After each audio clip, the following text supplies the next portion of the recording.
모두 평안하십니까? 이 시간에는 8장을 같이 살펴보도록 하겠습니다. 8장의 구성은 7장처럼 굉장히 단순해요. 환상을 보여주시고 그 환상에 대한 해석을 알려주시는 그런 방식으로 구성되어 있습니다. 물론 이제 1절과 2절에는 도입으로서 다니엘이 어디에서 환상을 보게 됐는지, 언제 보게 됐는지를 알려주고 있습니다. 이건 이제 굉장히 간단하니까 한번 살펴보시면 될 것 같고요. 다만 이 8장은 7장과 굉장히 유사합니다. 예, 역사를 하나님이 결정하신다라고 하는 메시지를 똑같이 던지고 있는데, 다만 그 메시지를 전달하기 위한 구성 자체의 차이가 있습니다.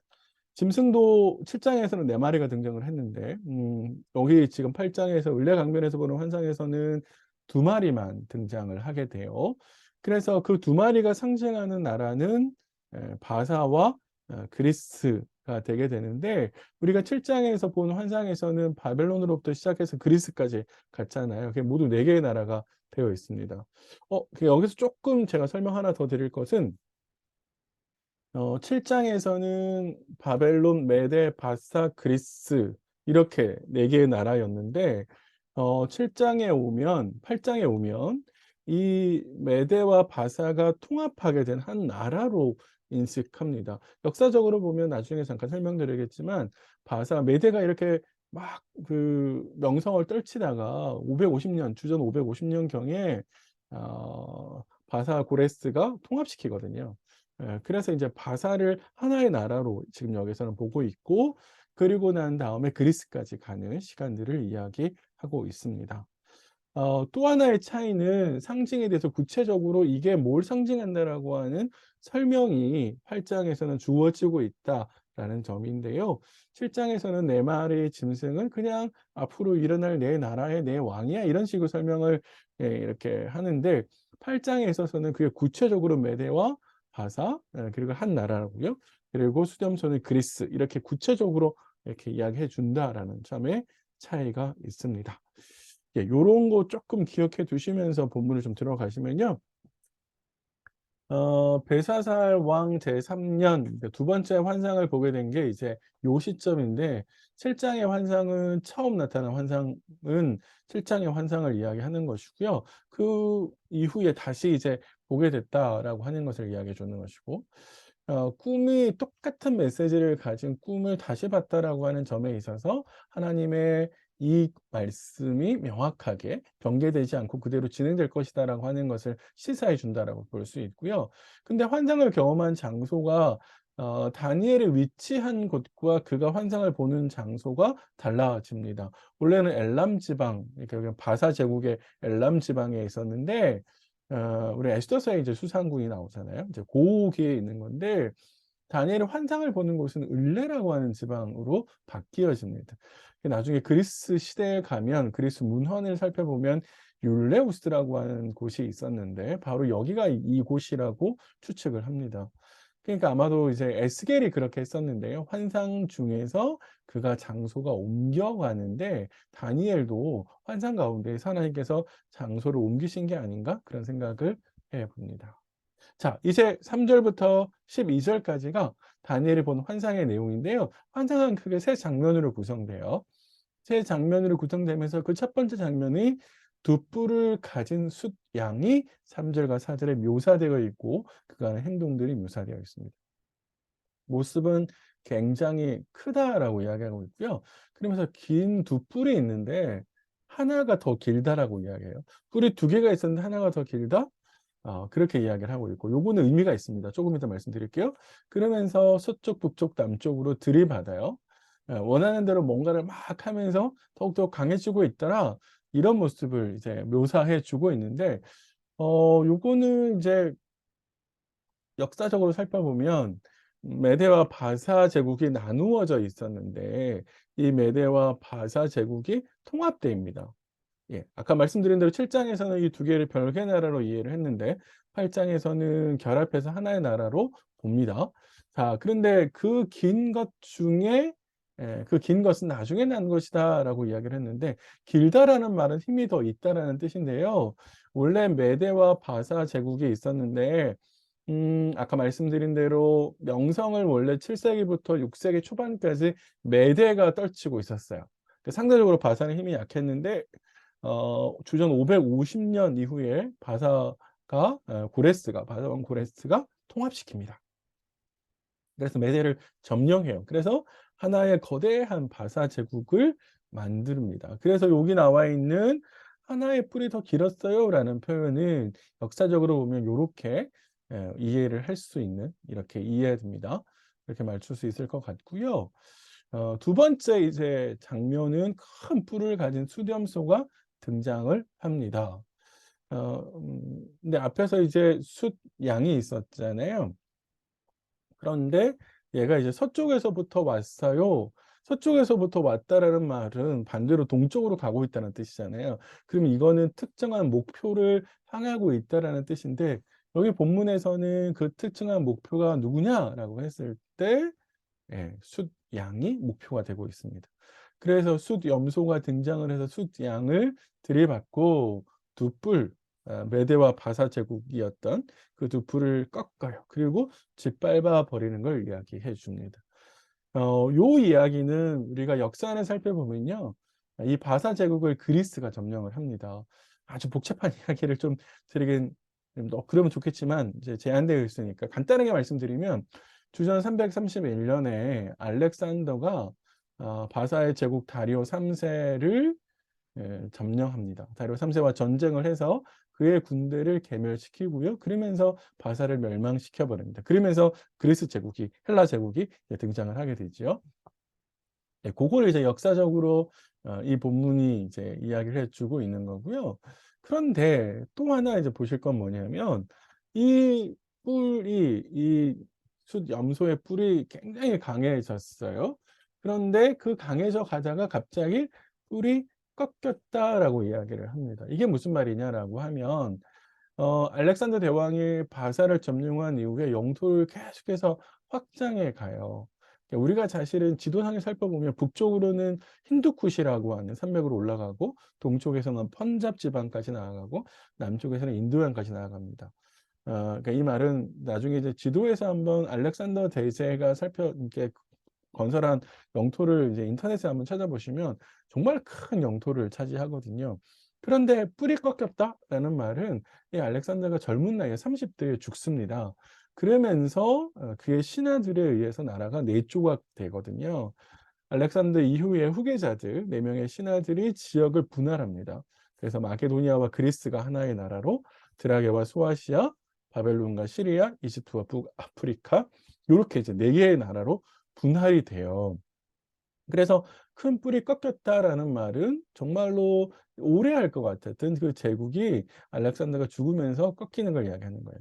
이 그림은 뭐냐면 그 4 개의 제국, 그래서 각각의 지도자들의 이름을 이야기하고 있습니다. 셀레우코스 1 세, 프톨레마이오스 1 세, 리시마코스, 키산드로스, 이렇게 4 명의 신하들이 각각 왕이 되어서 알렉산더 제국의 원래 큰 대제국을 4 개로 분할해서 통치하게 되는 것을 보여줍니다. 그러니까 5 절부터 8 절은 바로 그런 이야기를 하고 있고요.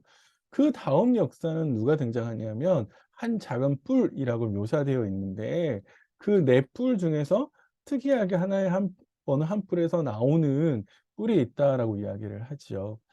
자, 9 절에 보세요. "그중 한 뿔에서 또 작은 뿔 하나가 나서" 이렇게 이야기하죠. 이 작은 뿔이 누구냐? 우리 7 장에서 살펴보았었는데 안티오코스 4 세 에피파네스입니다. 음 인제 이 에피파네스가 역사적으로 살펴보시면, 사실은 역사적으로 살펴보면 알렉산더 대제와 비교해 뭐 그렇게 썩 많지 않은데, 사실은 그럼에도 불구하고 이스라엘 역사에서는 이 아피파네스가 너무 악한 일을 유다 백성들에게 많이 했기 때문에 굉장히 중요한 인물로 다뤄지고 있는 것이죠. 자, 그러면서 그가 무슨 일을 하는지를 하나씩 하나씩 인제 설명해 주는데요. 그 처음 장면이 이제 그의 위세, 그의 교만, 이런 것들을 이야기하고 있습니다. "영화로운 땅을 향해서 점점점 커져갔습니다." 이렇게 이야기를 하죠. 9 절에 보시면 "영화로운 땅을 향하여 심히 커졌다." 9절 하반절에 되어 있는데요. 여기서 말하는 영화로운 땅은 예루살렘, 혹은 유다를 이야기하시는 걸로 볼 수 있고, 점점점 커져갔다는 말이 영향력을 미친다는 이야기니까 사실은 군사적으로 점령을 해서 통치하는 것을 이야기한다고 볼 수 있습니다. 근데 예루살렘 땅을 점령해 가는 것은 반대로 어떻게 표현해 줄 수 있냐면 "하늘 군대와 별들에게 영향을 미쳤다."라는 말로 표현되어질 수 있습니다. 이게 뭐냐면 이제 당시에 묵시문학이라고 하는 것이 이제 신구약 중간기 시대 때에 발전한 문학인데, 그 문학의 틀에서 보면 이 땅에 일어나는 일들은 동시에 하늘에서 일어나는 일들과 똑같다라고 생각을 했어요. 그래서 유다 백성들이 박해를 받고 있다. 영화로운 땅을 향해서 에피파네스가 점령해 들어오는 것은 거꾸로 그 유다 백성들을 지키고 있는 하늘의 천상적인 존재들이 악한 세력들로부터 공격을 받고 있는 모습을 묘사하는 것과 똑같다라고 생각을 했습니다. 그래서 수호천사라고 우리 흔히 이야기를 하는데, 그런 수호천사들이 악한 세력으로부터 공격을 받고 있는 거죠. 그러니까 그게 동시적인 상황으로 벌어지고 있다라고 생각을 했었습니다. 그래서 "하늘 군대와 별들에 미쳤다. 에피파네스가 그 짓을 했다."라는 말은 이스라엘 편에서 싸우는 천상적인 존재들이 있는데, 그러한 존재들이 그러니까 "그러한 존재들이 공격을 받았다."라는 말이고요. 근데 "별들이 땅에 떨어졌다." 이렇게 이야기하고 있는데, 그것은 이 땅에서 에피파네스의 억압, 그리고 실현, 그런 것들 때문에 순교를 당하는 사람들이 생기기 시작했다.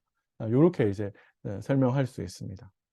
어 더 나아가서 이스라엘 백성들을 괴롭힌 것뿐만 아니라 우리가 7 장에서 봤듯이 하나님을 대적하고 백성들을 괴롭히잖아요, 유다 백성들을. 똑같이 여기에서도 군대의 주제, 곧 만군의 여호와 하나님이신데 그 여호와 하나님을 공격합니다. 7 장에서 살펴보았듯이 이 내용은 예루살렘 성소를 더럽히는 모습으로 드러났잖아요. 근데 여기서 좀 더 구체적으로 매일 드리는 제사가 있었거든요. 성전에서는 아침 저녁으로 제사를 드려요. 그죠? 우리 레위기에서 아마 제가 설명을 드렸었는데, 근데 그 제사를 폐지시켜 버립니다. 제사 자체를 폐지시킨 건 아닌데 매일 드리는 매일 제사를 폐지시켰어요. 그러면서 번제단을 위해서 이방 제단을 세움으로써 더 이상 하나님께 제사를 드리지 못하도록 막아 버렸어요. 그 말이 "그의 성소를 헐었으며"라는 말입니다. 그러니까 예루살렘 성소를 공격하면서 만군의 여호와 하나님을 공격한 것인데, 그 모습이 어떻게 됐냐면 성소를 헐어버리는 모습으로 이루어졌다.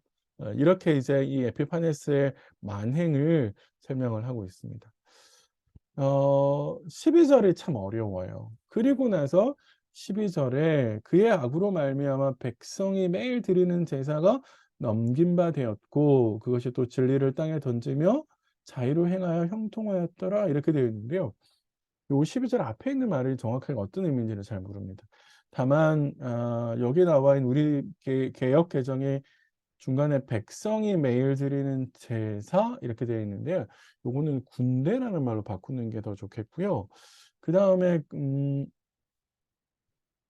"땅에 진리를 땅에 던진다."라는 말은 앞에서 이제 "헐었다."라는 말하고 똑같은 히브리어예요.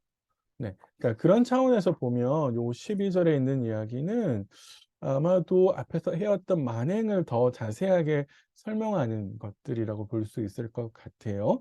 자, 그러면서 성소가 더럽혀지고 성소가 더 이상 기능을 할 수 없게 되고, 그러면서 율법의 가르침을 이스라엘 백성들이 지키기가 굉장히 어려워진 것처럼 보입니다. 그래서 하나님의 백성들은 하나님 말씀대로 살아가는 것이 굉장히 어려워지는 상황에 빠졌는데, 반대로 그렇게 악한 일을 행하던 그 사람들은 이 아피파네스와 그와 함께한 무리들은 굉장히 뭔가 형통한 일처럼, 형통해 보이는 것처럼 "잘 되어 가더라." 이렇게 이야기하는 거 있는 것이죠. 네. 그래서 3 절부터 12 절까지는 역사가 어떤 단계를 거쳐서 그다음에 일어날 나라들이 어떻게 오는지를 설명하는 것인데, 특별히 초점을 어디에 맞추고 있습니까? 이 한 작은 뿔에 맞추고 있습니다. 이 한 작은 뿔이 왜 이 한 작은 뿔에 맞추고 있냐면, 그것이 하나님의 백성들과 깊은 관련을 맺으면서 악행을 저지르고 있기 때문에 그렇다라고 볼 수 있는 것이죠. 그래서 이걸 보면서 두 천사, 사실은 거룩한 이 가 등장을 하는데, 이 거룩한 이들은 아마도 인제 천상적인 존재인데 쉽게 말하면 천사라고 볼 수 있겠죠. 그래서 한 천사가 물어요. "이 에피파네스의 악행이 언제까지 이루어질 겁니까?"라고 했을 때 대답이 주어집니다. "2300 주야까지 됩니다." 이렇게 이야기해요. 2300 주야. 그러니까 2300 주야라는 말은 아까 제가 말씀드린 것처럼 아침에 번제를 드리고 저녁에 번제를 드려요. 그러면 이거는 2300 번의 번제라는 말로 이해할 수 있고, 2300 번의 번제는 날수로 계산하면 하루에 두 번이니까 절반 되니까 1150 일이 되죠. 1150 일은 약 3년 반 정도의 시간이 되는 거잖아요. 약 3 년의 시간이 되는데, 그때가 7장 25 절에 우리가 이야기했듯이, 앞에서 이야기했듯이 7장 25 절에 한 때와 두 때와 반 때가 나오잖아요. 이게 약 3년 반이고, 이 3년 반이 에피파네스가 성전을 더럽힌 시간으로부터 시작을 해서 마카비가 다시 그 성전을 회복하는 시간까지, 고 기간 사이를 이야기하는 것처럼 보입니다. 우리가 그렇게 인제 이해를 했었는데, 이것도 아마 이제 그렇게 이해하시면 좋을 것 같아요. 그래서 약 3 년, 3년 반 정도 시간 동안까지 이 고난이 있을 거다. 그러니까 중요한 건 뭐예요? 고난이 있긴 해요. 하지만 그 고난은 주어진 시간 안에 제한되어 있다. 하나님께서 제한시키고 있다라고 하는 것이 이 구절에서 드러나는 것이죠. 자, 그러면서요. 다니엘이 환상을 보면서 뜻을 알고자 했어요. '이게 무슨 뜻이지?' 라고 이해하려고 했었을 때 누가 등장하냐면 사람 모양 같은 이가 등장을 해요. 사람 모양 같은 이를 직역하면 용사의 모습처럼 보이는 이, 이 보이는 이는 이제 정확하게 이렇게 없어요. 없는데 이제 이렇게 해석을 번역을 하려니까 용사의 모습처럼 보이는 이 이렇게 되는데요. 13절 14 절에 두 거룩한 존재가 대화를 했잖아요. 그중에 한 이가 이 여기 13 장에 등장하는, 어 여기 인제 본문의 15 절에 등장하는 사람인가? 사람 모양 같은 이인가? 이렇게 볼 수도 있을 것 같은데 정확하진 않아요. 이렇게 그거를 흔적을 보여주지 않기 때문에 정확하지 않고, 다만 또 다른 목소리가 등장을 해서 이 이름을 가브리엘이라는 이름으로 부르죠. 천사 이름이 가브리엘, 이제 이렇게 되는데요.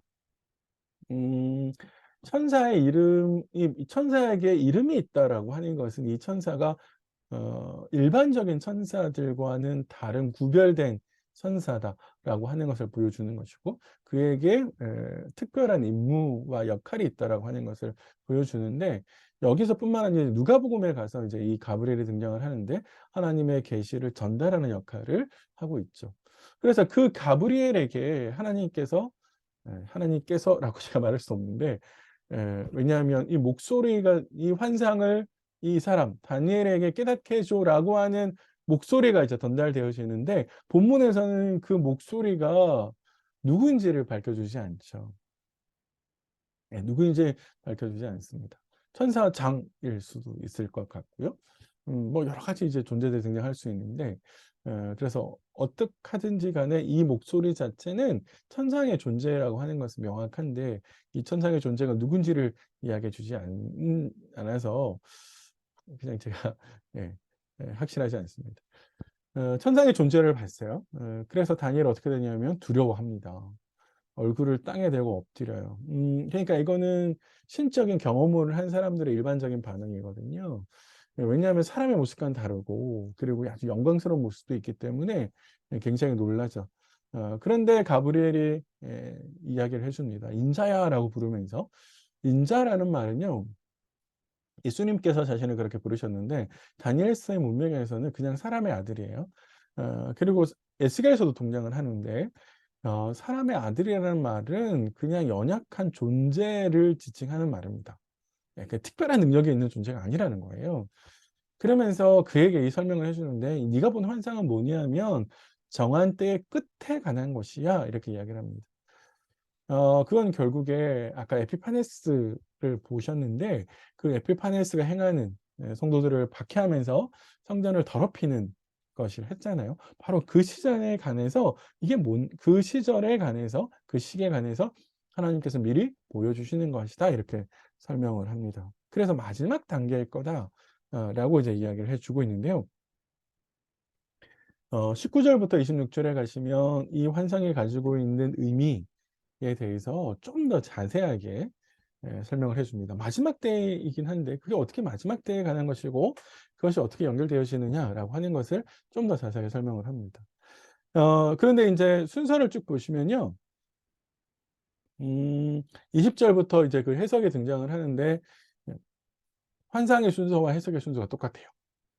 네. 그러니까 환상의 순서가 두 뿔을 가진 수량, 큰 뿔 가진 수렴소, 네 뿔 이렇게 쭉 한 작은 뿔 이렇게 등장해 왔잖아요. 그 마찬가지로 해석도 두 뿔 가진 수량이 누군지 그게 뭔지 이렇게 쭉쭉쭉 순서대로 맞춰서 나열되어 있습니다. 예. 그래서 한번 보시면 19 절에 먼저요. 진노하시는 때가 마친 후에 될 일을 내가 너에게 알게 하겠다. 이 환상은 정한 때 끝에 가는 것이다. 다시 한번 17 절에 있는 일을 반복하는 것이죠.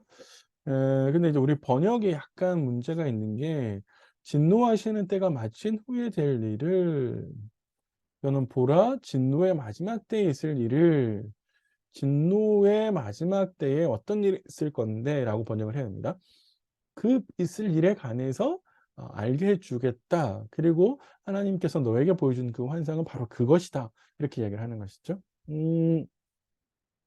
19 절에는 이 말을 좀 이해하기가 사실은 쉽지 않습니다. 왜냐하면 하나님께서 진노하시는 것처럼 보이는데 우리가 지금까지 다니엘서 안에서 하나님의 진노는 다른 선지서들 안에서도 보면 하나님께서 이스라엘 백성들이 죄 지은 것 때문에 진노하시는 것이라고 볼 수 있는데 우리가 지금까지 실전까지 오면서 단 한 번도 그런 방식으로 하나님의 진노가 이스라엘 백성들의 죄 때문이다라고 설명해 오지 않았었거든요. 그러니까 여기서 하나님께서 진노하시는데 이 진노가 누구를 향한 진노인지가 명확하지 않다는 거예요. 그게 어려워요.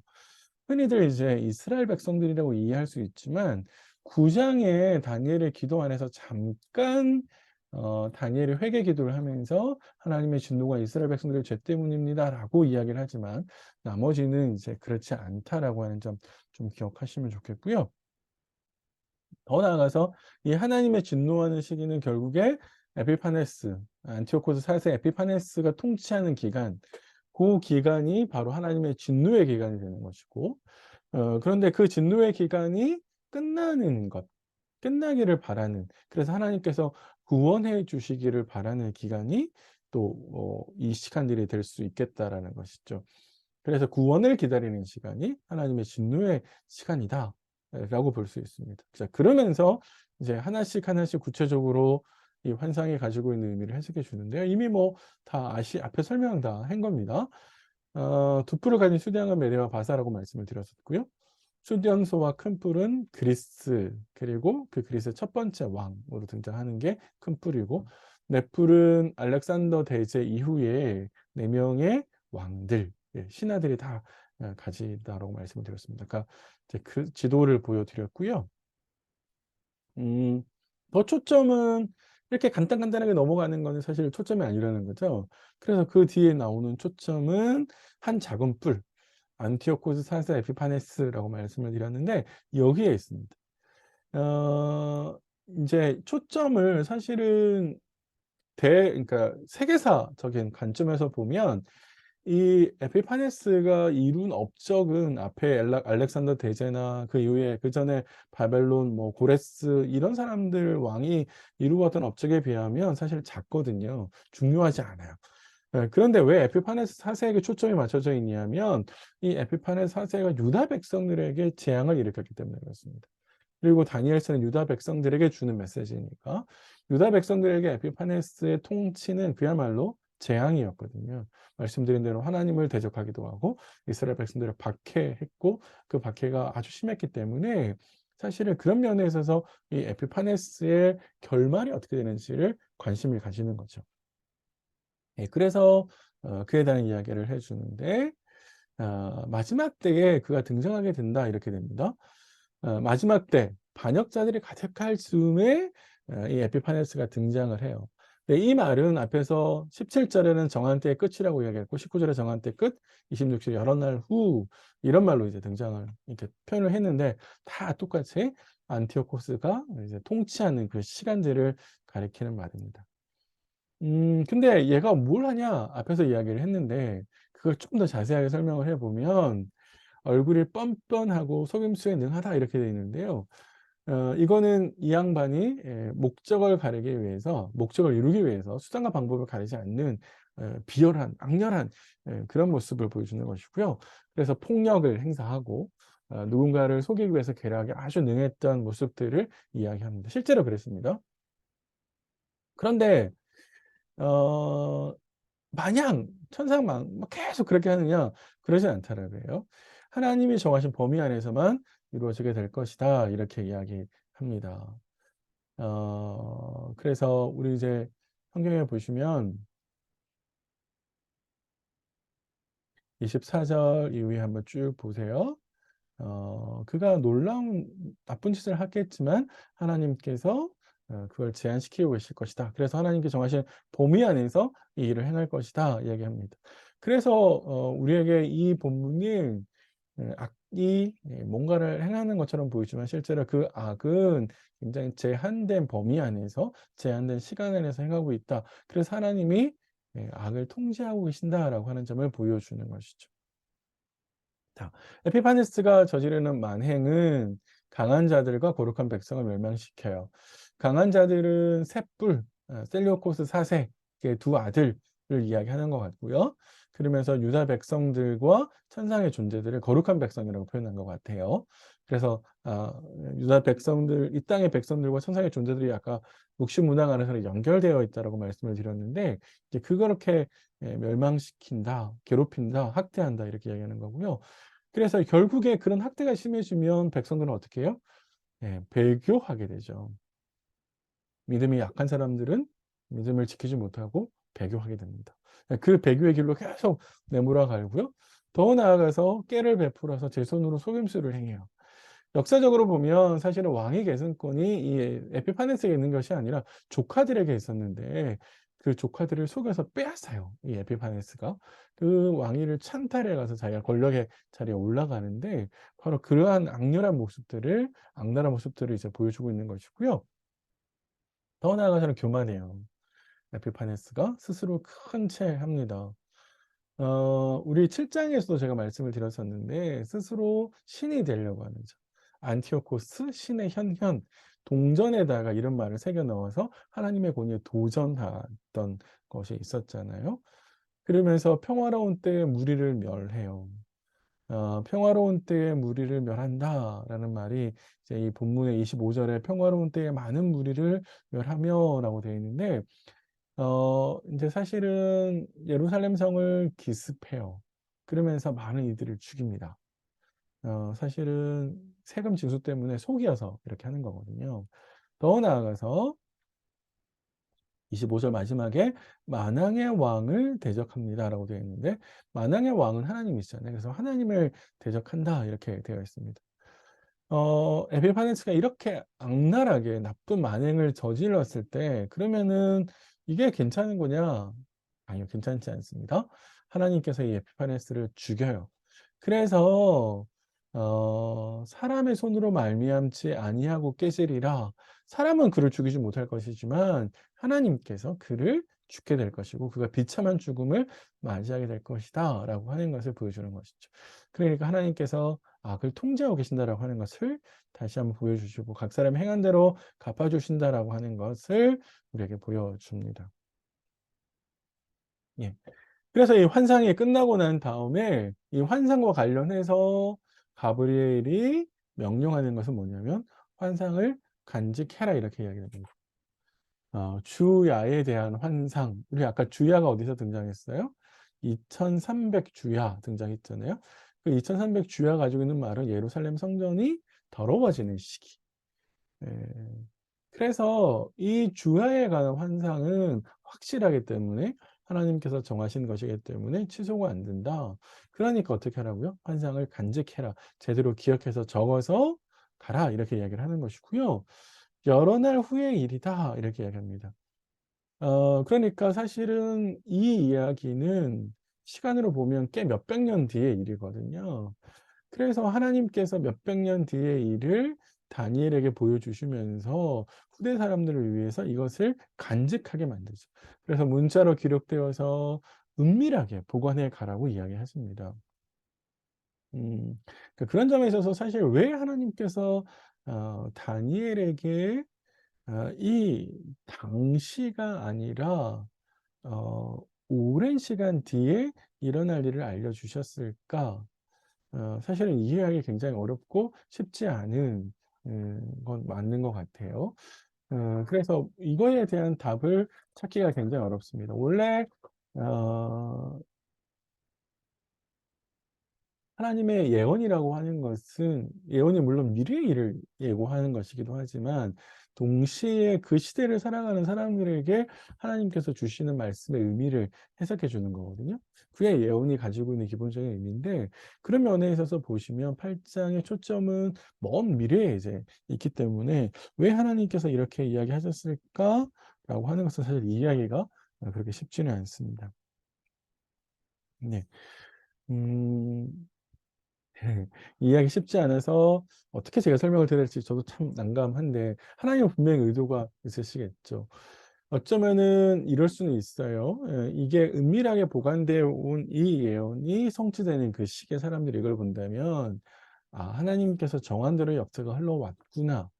동시에 하나님은 역시 모든 것이 하나님 말씀대로 이루어져 가는구나.'라고 하는 메시지를 전달할 수는 있습니다. 예. 하지만 그런 면에 있어서 동시대적인 우리가 이제 다니엘서를 그 시대 동시대적인 사람들에게서 가진 의미를 찾기는 쉽지 않아 보입니다. 예. 27 절에 가 보시면 다니엘이 이 놀라운 이야기를 듣고 난 다음에 여러 날 병들어 누워 있게 됩니다. 7 장에서도 되게 놀라운 역사를 살펴보았는데 7 장에 그걸 보고 난 다음에는 번민했다고만 나와 있거든요. 그런데 병들어 누워 있어요. 예. 그러니까 아마 좀 더 충격적을 받았다라고 하는 것은 성전이 해파되는 것들 혹은 백성들이 더 강하게 박해를 당할 것에 대해서 아마 그런 것 때문에 그러지 않을까라는 생각이 들고요. "왕의 일을 보았다."라는 말은 7 절에 27 절에 이렇게 앓고 있다가 그래도 "내가 왕의 일을 보았다."라는 말은 왕의 신하로 일을 했다라는 뜻이 되는 거거든요. 그래서 벨사살의 신하로 활동하고 있음을 전제하는 겁니다. "환상을 보고 놀랐다." 놀라다라는 말은 황폐하게 된다라는 뜻입니다. 그래서 그 환상을 보고서 굉장히 놀랐다라고 하는 이 다니엘의 반응을 묘사하는 말이라고 볼 수 있습니다. 7 장과 8 장의 본문은 메시지가 비슷해요. 적용하는 것도 유사합니다. 첫 번째는 하나님의 손안에 있다라는 것이죠. 마지막 시기에 집중을 하면서 다니엘서가 반복하고 있는 것 7 장도 그렇고 8 장도 그렇고 1 장부터 6 장도 마찬가지였는데 혼란의 시간 속에 있지만 그럼에도 불구하고 하나님께서 세상의 역사를 주관하고 계신다라고 하는 것은 명확하다라고 하는 것을 반복해서 들려주고 있습니다. 반복하는 이유는 뭐냐면 이걸 이해하기가 쉽지 않은 상황 가운데 놓여 있기 때문에 그런 것이죠. 고난의 현실이 덮쳐오고 신앙을 흔들어댈 때 사실은 배교하는 사람들이 생길 것이고 어려움이 생길 거잖아요. 그런 점에 있어서 하나님에 대한 신앙, 하나님을 향한 신앙이 흔들리지 않기를 신실하게 오늘 하루를 살아내는 신앙이 필요하다라고 하는 것을 강조하는 것이죠. 우리 시대도 마찬가지잖아요. 지금 우리 시대도 역시 하나님이 살아계시지 않는 악이 행행하는 그런 시간 속에 살아가는 것처럼 보이지만 그럼에도 불구하고 우리가 신실하게 오늘 하루를 살아야 되는 것은 모든 역사를 하나님이 다 주관하시기 때문이다라는 점 잊지 않으셨으면 좋겠고 두 번째는 제국이 부침을 거듭합니다. 영원하지 않다라는 거예요. 새롭게 일어나는 힘에 의해서 이전의 제국들이 멸망을 합니다. 그런 점에 있어서 영원한 하나님 나라를 우리가 바라보아야 되겠죠. 이 세상은 한계가 있고 이 세상은 멸망당할 거고 영원하지 않기 때문에 우리가 계속해서 영원하신 하나님을 바라보아야 된다라고 하는 메시지를 거듭 우리에게 주고 있습니다. 그래서 내가 붙들고 있는 것이 나로 하여금 영원한 생명을 누리게 해줄 수 있나? 예. 그러지 않다면 내가 그런 것들을 계속 붙들고 살아가지 않도록 노력해야 된다라고 하는 것 보시면 좋겠고요. 종말을 내다보는 신앙이 그래서 필요합니다. 환상은 마지막 때 마지막 결국 일이 어떻게 되는지를 보여주는데 영원한 제국도 없고 횡포를 부르는 에피판에서도 결국 죽어요. 결국 하나님께서 갚아 주십니다. 그래서 하나님께서 바로잡으실 것에 대해서 내다보면서 그걸 바라보면서 그거에 대한 신뢰를 하면서 그래서 하나님을 신뢰하면서 오늘 하루 제가 왜 계속 오늘 하루를 강조하냐면 오늘 하루를 살아내야만 내일을 살 수 있는 거거든요. 그런 점에 있어서 오늘 하루도 신실하게 타협하지 않고 우상을 섬기지 않고 욕심을 부리지 않고 그렇게 이제 오늘 하루도 우리가 살아가야 된다라고 하는 메시지를 우리에게 잡을 수 있을 것 같고요. 고난이 끝이 있다라는 점도 우리에게 굉장히 위로가 됩니다. 물론 현실에 다가오는 고난은 어렵고 힘들어요. 그걸 부정할 수는 없어요. 하지만 그 고난이 영원하지는 않을 것이고 하나님께서 그의 백성들을 보호하셔서 이 고난의 끝을 내실 거다라는 겁니다. 다만 우리는 하나님이 허락하신 이 고난에 대한 의도를 잘 생각해 봐야 될 것 같고요.